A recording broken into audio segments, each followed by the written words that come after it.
سلام چطورین؟ حالتون خوبه؟ بعد از مدت طولانی من امروز اومدم با ولاگ اولین روز دانشگاه.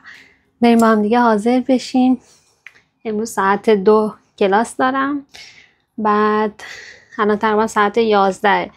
یه ساعت بیشتر تا دانشگاه فاصله نیست، ولی من محض احتیاط دارم زودتر میرم، ولی سیم کارتم هم به مشکل خورده، آنتنش پریده. نباید اینجوری میشد چون من به نام زده بودم ولی الان میبینم که آنتن نداره. خاطر همین یه ساعت زودتر میریم که برم ودافون ببینم چرا آنتن نداره، مشکل اونو حل کنم و بعد برم دانشگاه. یه خوبی که داره امروز دانشگاه، یعنی 2-3 روز من فهمیدم، این بود که درسایی رو که حالا خیلی استرس داشتم که قرار برم دانشگاه، بالاخره زبان جدیدیه، بعد این همه حالا دانشگاه، حالا من لیسانسمو خب ایران گرفته بودم، بعد میگفتم حالا برم اینجا با یه زبان دیگه میخوام درس بخونیم. بعد گروهی رو که تشکیل دادم متوجه شدم درسی که میخوام بدم همونیه که من خودم این چند مدته توی خونه خب آنلاین کلاس برداشته بودم. گفتن کتابی که تدریس میکنیم یعنی استانبوله، سطح A1، که من اون سطح رو خودم خوندم.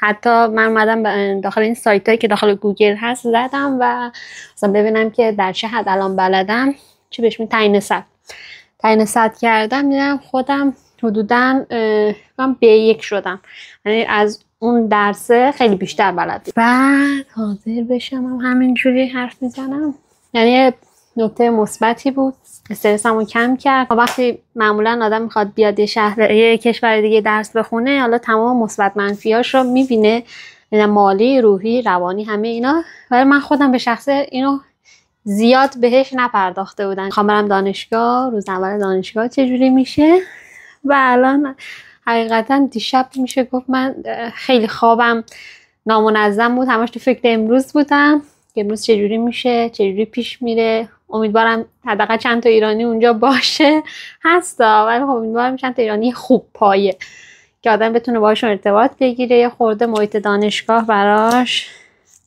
راحت تر بگذره.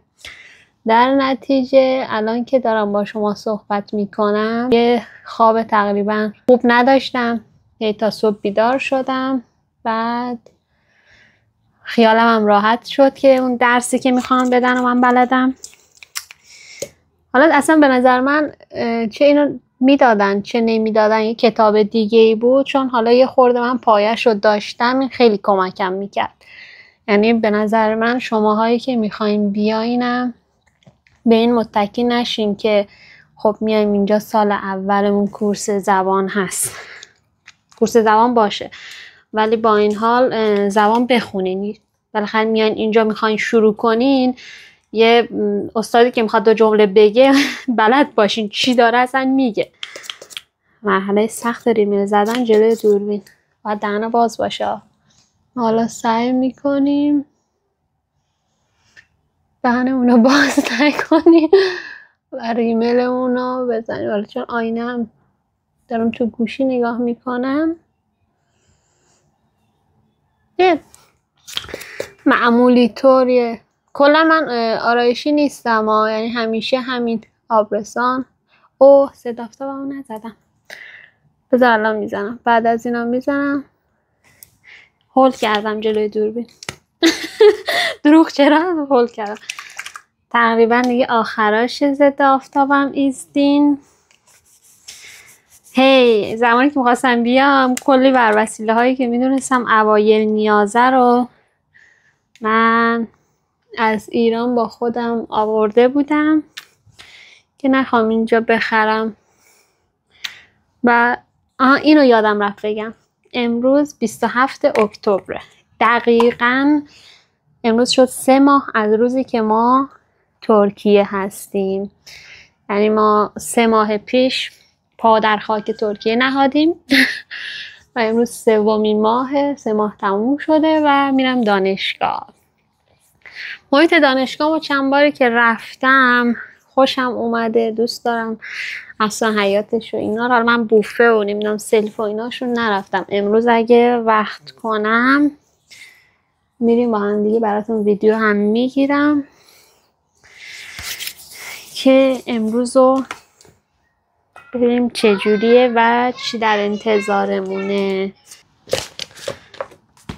کتابی که گفتم من خوندمش، یه دونه دفتر سبز خریدم برای خودم. من رنگ سبز رو خیلی دوست دارم. این سبزم امیدوارم برام خوب باشه، چیزای خوب داخلش بنویسم. کارت دانشگاه، کیملیکم، کارت بانکی و استانبول کارت. اینا رو همیشه باید آخه کیفم باشه. مثلا الان که میخوام برم برای سیم کارتم وقت ممکنه کیملیک لازم بشه. من دیگه حاضرم برم اول ودافون مشکل سیم کارتم رو حل کنم. امیدوارم که حل بشه چون امروز باید اینترنت داشته باشم بیرون از خونه. اینجا خونه وای فای دارم. دیگه توی راه هر اتفاق خاصی افتاد یا چیزی بود که نیاز بود بهتون بگم ویدیو میگیرم براتون. خانوادگی داریم میریم به کارامون برسیم. همین سلام. عجله داریم میریم هم به سیم کارت برسیم هم به دانشگاه من بریم که داشته باشیم.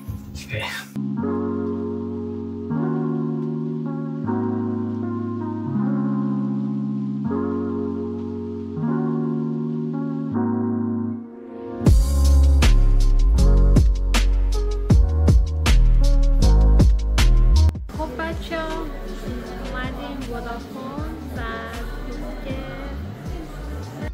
کارتتون غیر فعال شده چون 3 ماهتون گذشته. بعد از چون ماه اولی که اومدیم اینجا 31 روزه بود در واقع. بعد گفتم خب من اینو به نام زده بودم، گفتن که سیستم قبول نکرده. هیچی در نتیجه سیم کارتمون 2500 لیره داده بودیم. از اون بدتر من هفته پیش 1100 لیره دادم. یه بسته 3 ماهه گرفتم 50 گیگ. 1100 هم رفت داخل پاچم. الان اومدم یه اپراتور دیگه روبروش بود، گفتم بیام دیگه همینجا ترکسل اینجا دارم سیم کارت میگیرم. خیلی ضد حال بدی بود ولی چیکار کنیم دیگه، غریبیه و این ماجراها و این دردسراش.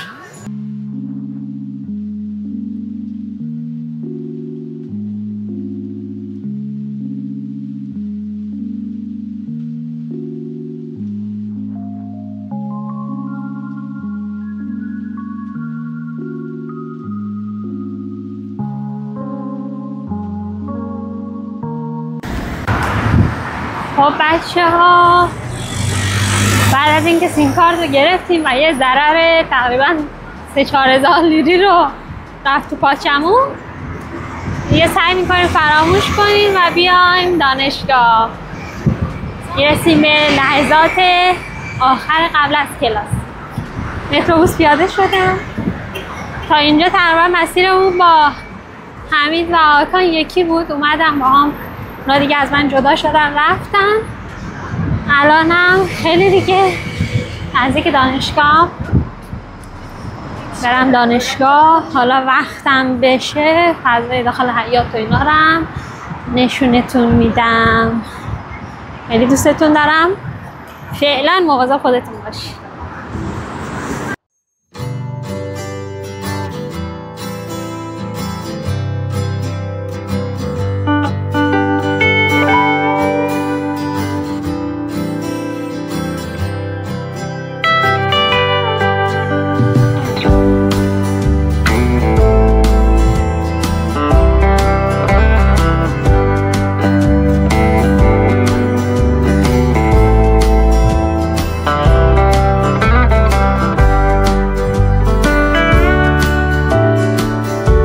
خب رد شدیم، فضای حیات دانشگاه رو میبینین. همه که کلاس ها شروع شده. تقریبا من جز آخرین هایی بودم که کلاس هم شروع شده. نه فضای دانشگاه است. رستوران، کافی شاپ.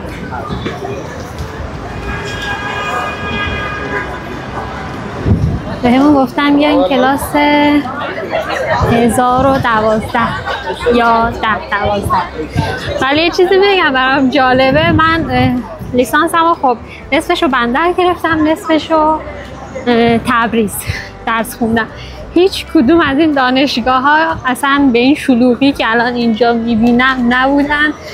خیلی کم، البته پیام نور بودیم ما، اصلا میشه گفت که دانشجو داخل مدرسه دانشگاه نبود. مدرسه عادت نکردم، ولی اینجا خیلی شلوغه.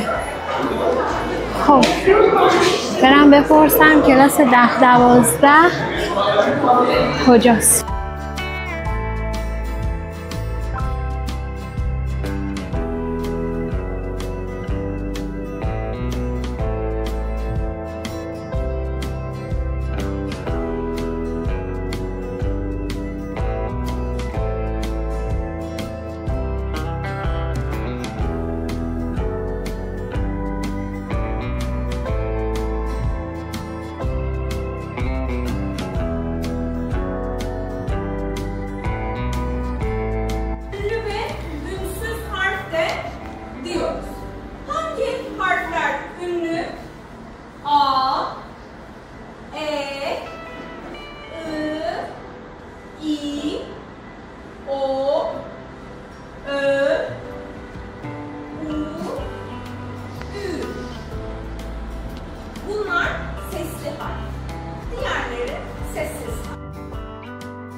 خب دوستان، بیام از امروز بگم بهتون.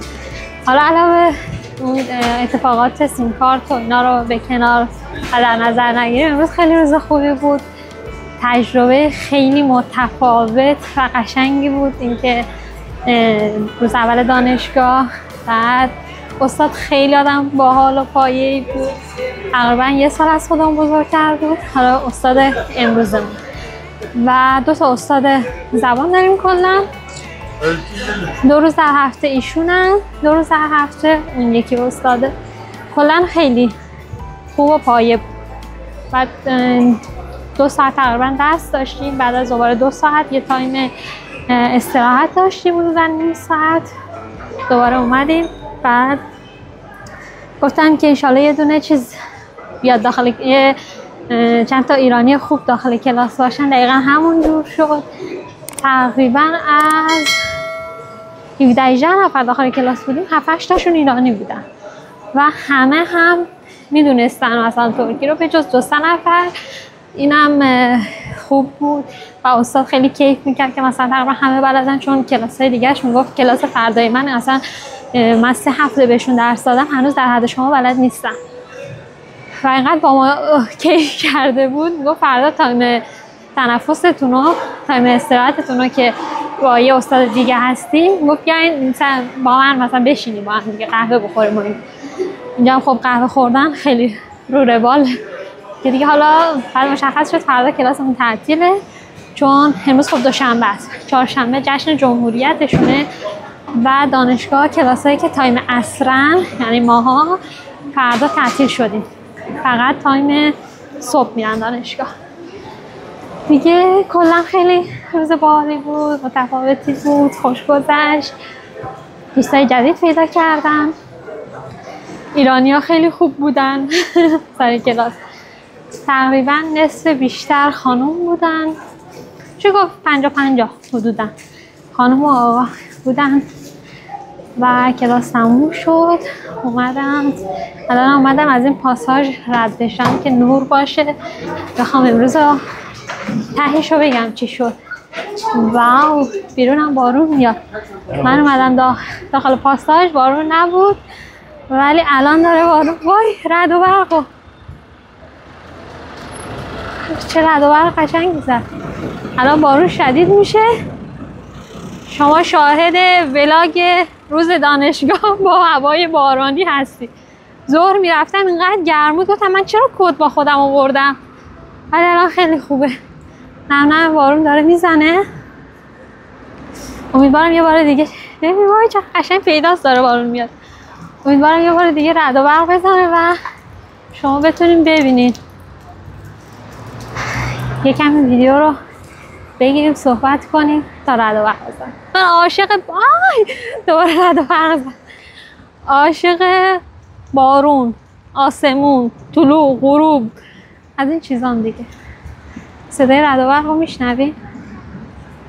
کیفیت ویدیو پایینه الان، ولی فقط به خاطر بارونی بودنش دوست دارم ادامه بدم.